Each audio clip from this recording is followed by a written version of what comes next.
I am Elizabeth Holmes. I'm a reporter and columnist at the Wall Street Journal, and I'm thrilled to be here moderating this panel of female entrepreneurs. So I just wanted to start by asking the panelists here to introduce themselves and give just sort of a brief overview of what you do. So Tamara, do you want to start? Okay, Tamara Mellon. I am the co-founder of Jimmy Choo, the founder of Tamara Mellon brand, the author of In My Shoes. I'm Julie Smolansky. I'm the president and CEO of Lifeway Foods. I'm also on the UN Foundation Global Entrepreneurs Council, and I started a nonprofit called Test 400K, which tries to end the backlog of untested rape kits. I'm Elizabeth Scharpf. I'm the founder and Chief Instigating Officer at SHE, Sustainable Health Enterprises. And should I say a little bit what we do? Yeah. Can you need to use your show and tell. Oh, yes.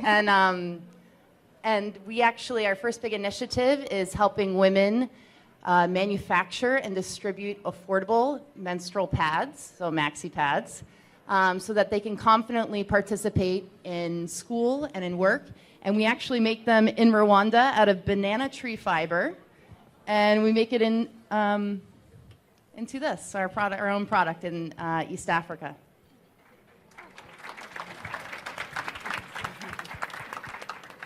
So, with the exception of you, Julie, I feel like we're operating in very female-focused spaces, and you are all wonderfully strong female entrepreneurs. Could you talk a little bit about being a woman, and has it helped? Has it presented some challenges in your businesses? What is it like to lead a company while also being a woman? Should I take the question? Okay. So the challenges really, for me, it was interesting because I was 27 when I started Jimmy Choo, and I really didn't understand the challenges that I was going to face. I wanted to make beautiful shoes. You know, I didn't realize what I was going to be up against. But really what I found as a young woman entrepreneur, there was a lot of second guessing to what I was doing. There was a patronizing attitude. And then there was there was always a double checking of what she's doing. You know, they would have to, people would have to go out and gather a census of opinion to make sure if it was the right thing, whereas I'm not sure that that would happen to a man. And so how did you deal with that? What was your response? Well, my response today is starting the Women's Foundation. That's a great response. So how about Elizabeth? You work in a very female-focused field, menstruation. It doesn't get more female than that. Tell me a little bit about the responses that you get, and and how you handle them. Well, as you can imagine, I have a long list of fun stories to tell someday in a tell-all book about people's reaction when I pitch them. And I think, I came across this issue from a loss in productivity point of view. I was graduating from business school. I was working for the World Bank in East Africa. And visiting one of the factories that we worked with, I found out that some of the women were missing days of work because international pads were too expensive, more than a day's worth of wages, and the rags that they were using weren't always effective. And so I did the math, I did the simple math, and that's actually been a common vocabulary for a lot of people. So whether I'm talking to the Minister of Education or Finance, whether I'm talking to a multinational company, I do the numbers, and for that reason, people have taken notice that this is a loss in productivity, a loss in education, a loss in health, and a loss in dignity, and everyone can understand that. Absolutely. And Julie, you put yourself in a marketing campaign, and not just your regular self, your pregnant self, and that got some headlines. So talk a little bit about that decision and the effect that it had. Sure. So I'll just step back a little bit and talk about the journey and then go into the mother culture campaign, if that's okay. My parents started our company, Lifeway Foods, and we make a product called kefir, which is a yogurt drink loaded with probiotics. And it's a staple in the former Soviet Union, or actually that we left the former Soviet Union and immigrated in 1976. And my parents realized that this product just was non-existent. So my father, being the engineer that he was, decided to make kefir in the United States. And my mother became one of the first entrepreneurs that I really knew. And she opened up a Russian delicatessen in Chicago. when she realized that there wasn't enough food that was similar to her culture in Chicago, and sort of this wave of immigration just started happening of people leaving the Soviet Union when the walls came down. And so, she saw this need and she filled it, and they started Lifeway. I had always thought that I'd be a psychologist. I went to grad school. I worked in the field in some really rough neighborhoods and working with kids and kids at risk, and really loved the feeling of empowering children, but didn't feel that I had the tools necessary to really do it at scale, and found myself kind of coming to my dad a year into grad school and saying, hey, could I work with you and just do data entry? And I fell in love with what he was doing, and the fact that he was, through his innovations, creating products that all of us can enjoy, and that, really increases our quality of life and increase our health. So I left grad school and I came to work for him full time. And one of the first campaigns that we ran, I was in charge of that campaign, and I probably from my own, self-image, body image, what I thought was perfect, what made a good model or representative of our product, I chose this very lean, thin, gaunt type model to represent our product. And we got a lot of backlash, actually, and I'm happy it was in our earlier days. But I realized that, I never really wanted to use another a person to represent our brand, that I would only focus on the product and never put live people in there, because I just was so nervous about that feedback. And it was sort of like a come to terms moment when I had my own children. Backstepping a little bit. 2002, my dad had a sudden heart attack, and at the age of 27, it must be the magic number, 27, I found myself as the CEO of a $12 million company and publicly traded, and NASDAQ halted trading, and all of our investors were like, there's no way this girl can run this company. And it was a really hard time to be thrown into that and have sort of the world like on your shoulders. But things worked out, and so for this last campaign, I had my babies, and I think one thing that I learned in the process of being a mother is that I think, we sort of have this perception that we have to choose one or the other, and that being a mother would take away from your career, but I found it actually only added to my career, and it made me really appreciate every moment of my day and the choices that I make as to what projects I take on, and it really gave me this laser sharp focus of how I wanted to impact the world, and to do so with urgency, because our children are kind of coming up behind us, and what world will we leave to them? I think that women can can kind of birth a new world, really, and that it's the mothers of the world who can change the world and make a better world. Seeing the fact that I think in our society, so much of our marketing message is about making women feel bad about themselves. I wanted to be a part in changing this and being part of the solution. So I used my maternity, my pregnant pictures that were our personal family pictures, and I used it in an ad campaign, and I called it Mother Culture. The idea that everything starts from a mother, from the products that we make to the world and children and what we want to leave behind. And that's the campaign, Mother Culture. Excellent. So you guys have all built businesses, and Tamara, you are now on your second, right? You're with your second brand. So I'd love to hear a little bit about how what you learned while growing Jimmy Choo into the global powerhouse that it is, and how you've applied that now to your namesake label. There are three things when I talk to young students, advice that I give. So I say, the first thing is you'll have a magic number, and your magic number is 51%. And then second... Explain that 51%. 51% is control.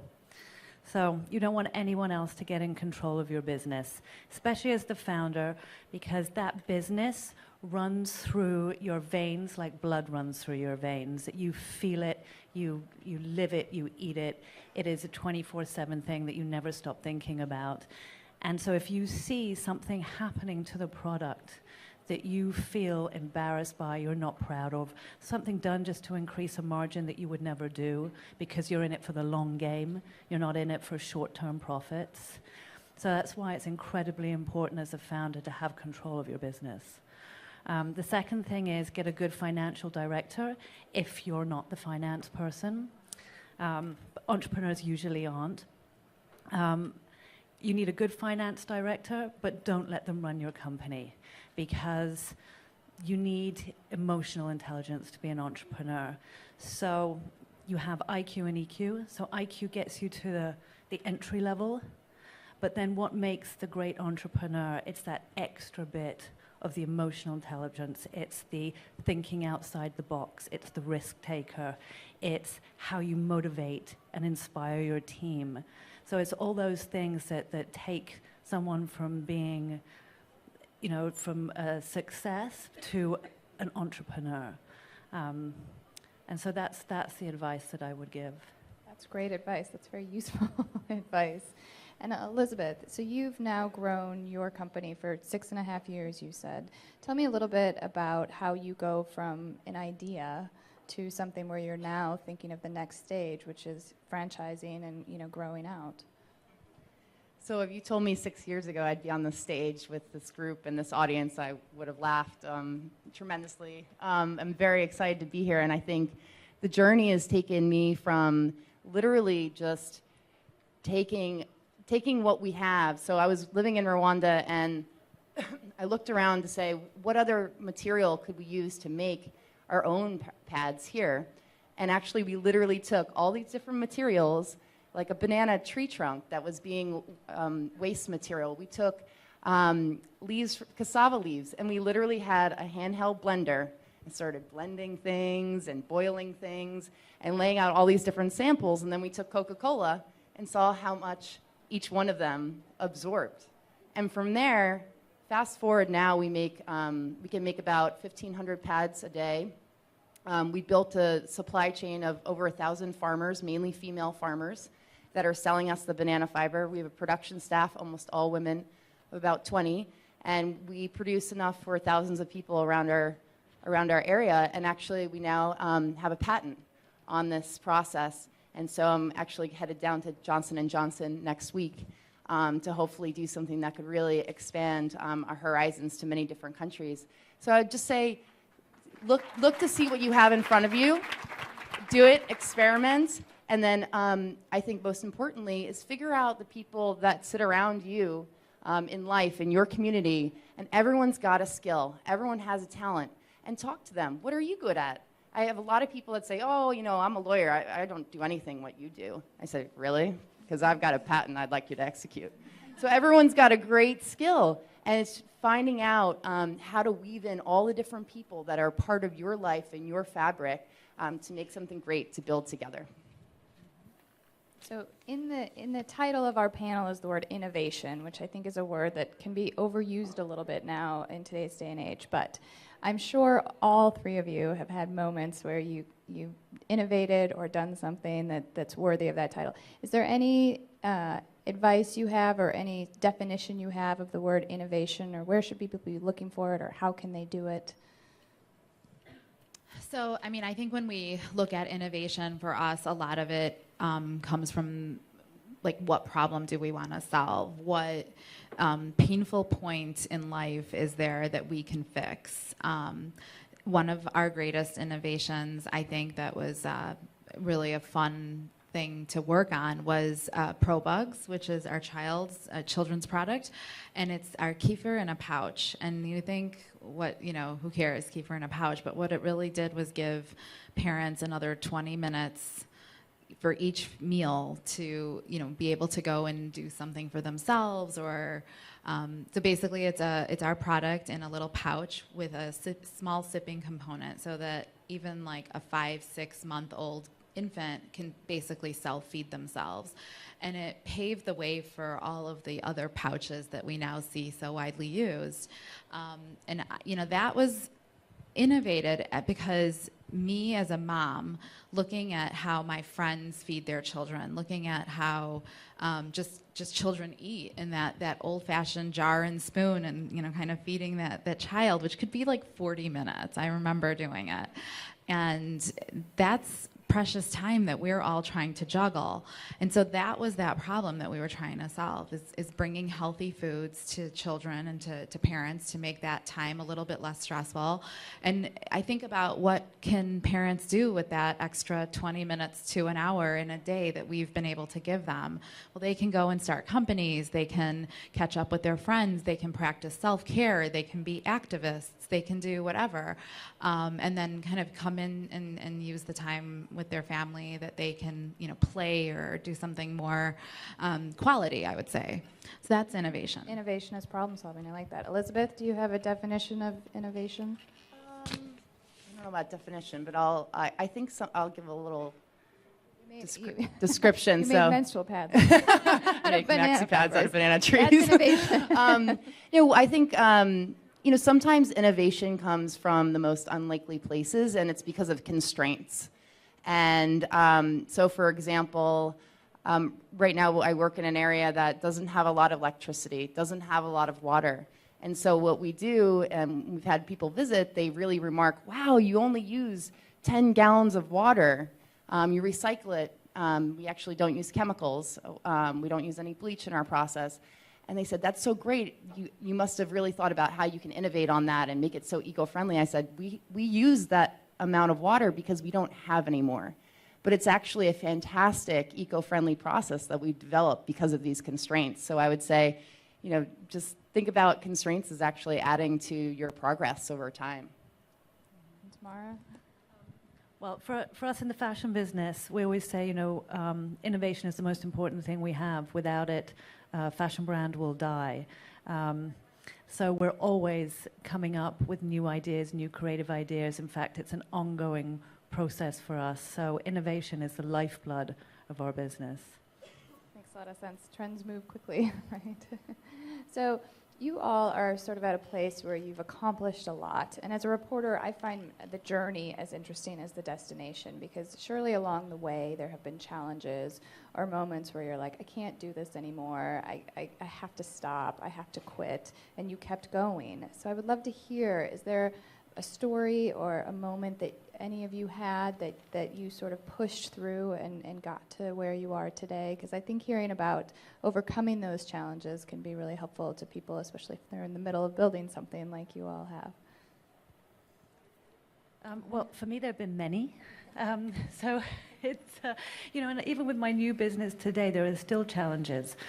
Startup, still has many stumbles. We had some stumbles in the beginning with factories that delivered bad product and not on time.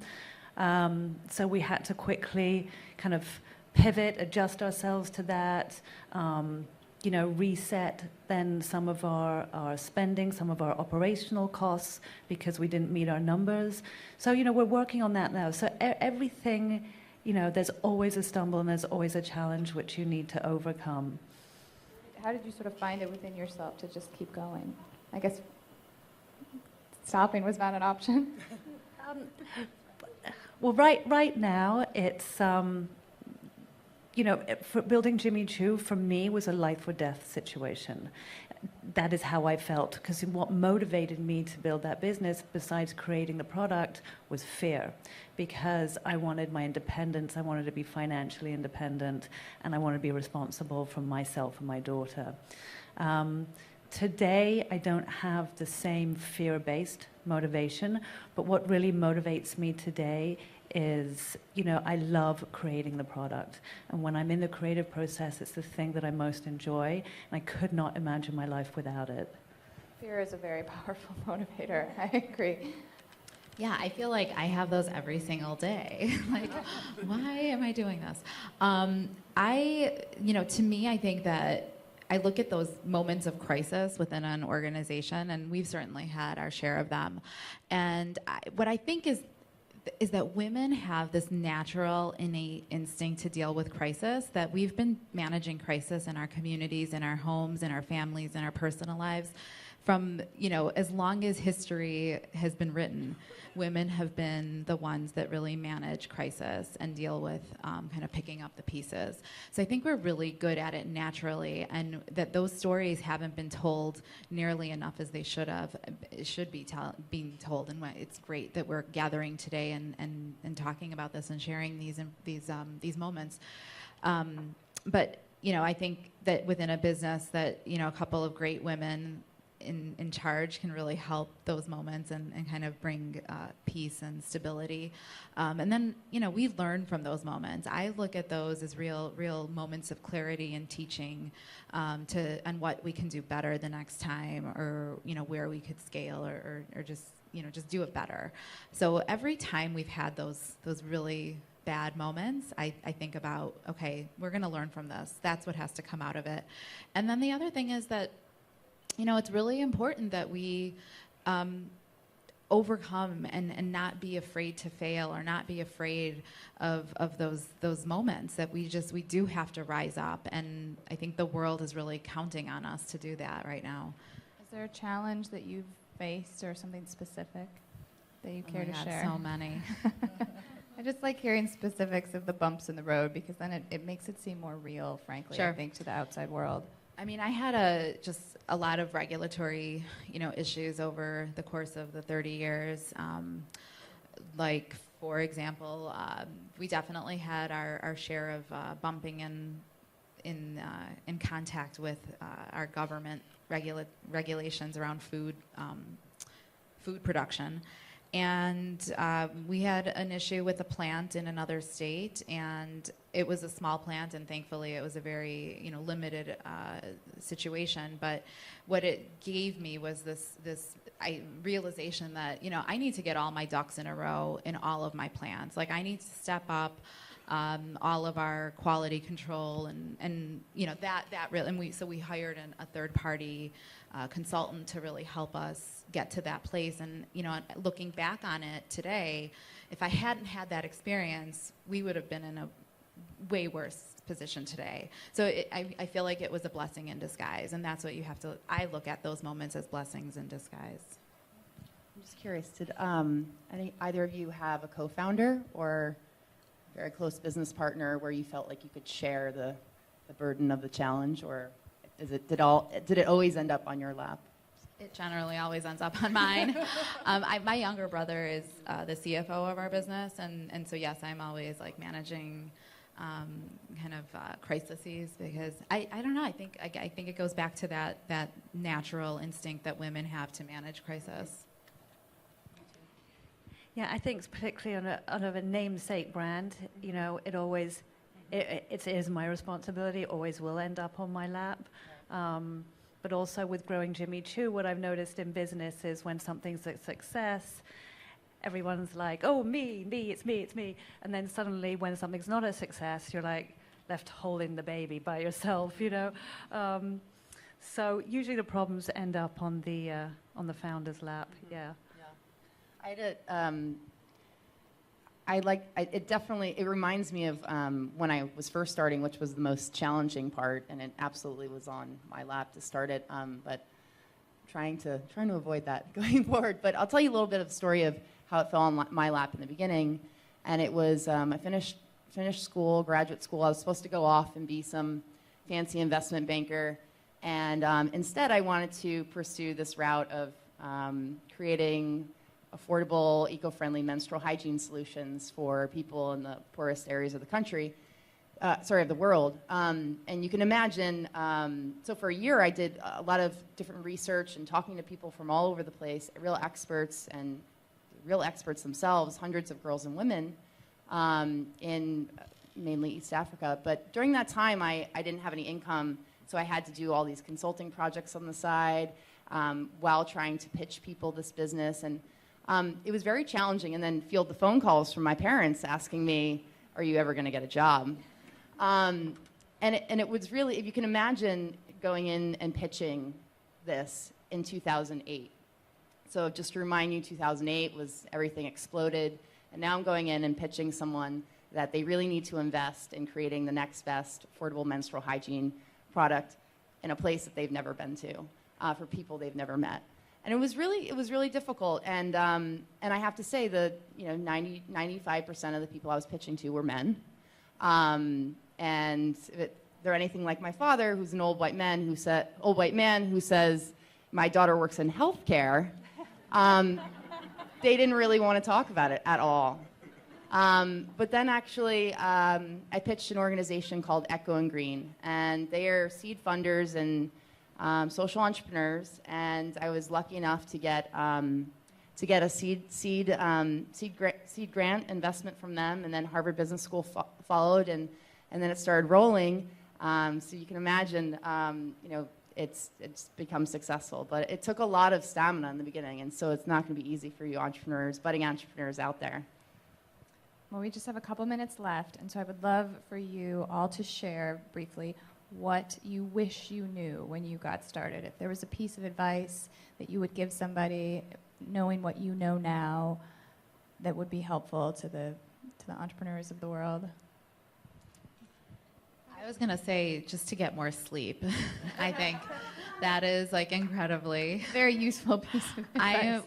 I think stories have been written about the fact that I get very little sleep, and I really wish that I let those moments of crisis like roll off my back a little bit, but it impacts your sleep, and we're trying to get a lot done, and Dr. Nancy Snyderman once said to me, sleep trumps everything. It trumps everything. And I really appreciate that now. Like, self-care is so important. We need to self-care. We can't do everything else that we're trying to do. Tamara, do you have a piece of advice? Yes, I wish I was told to believe in myself more and to speak up, not be so afraid to speak up, and ask for help. What I didn't do a lot of was ask for help because I thought I would be bothering someone. But in fact, when you do ask, you'll find that people are more willing to help than you realize. And Elizabeth? I would say try to instigate as many women that you know to become investors. I know this is a conference about entrepreneurship, but there's another side of the dynamic, and those are the investors. And if 60% of businesses, small businesses in this country, are being run by women, but only 3% of venture capital is being run by women, there's a disconnect. And we just think differently, and I'm not saying this, but let's try to get as many people, and you could be a small investor, but get as many women you know to become investors, so that a lot of ideas will come to the table and be funded that weren't necessarily before because of our different lenses. Couldn't agree with that more. Excellent. Well, thank you guys so much.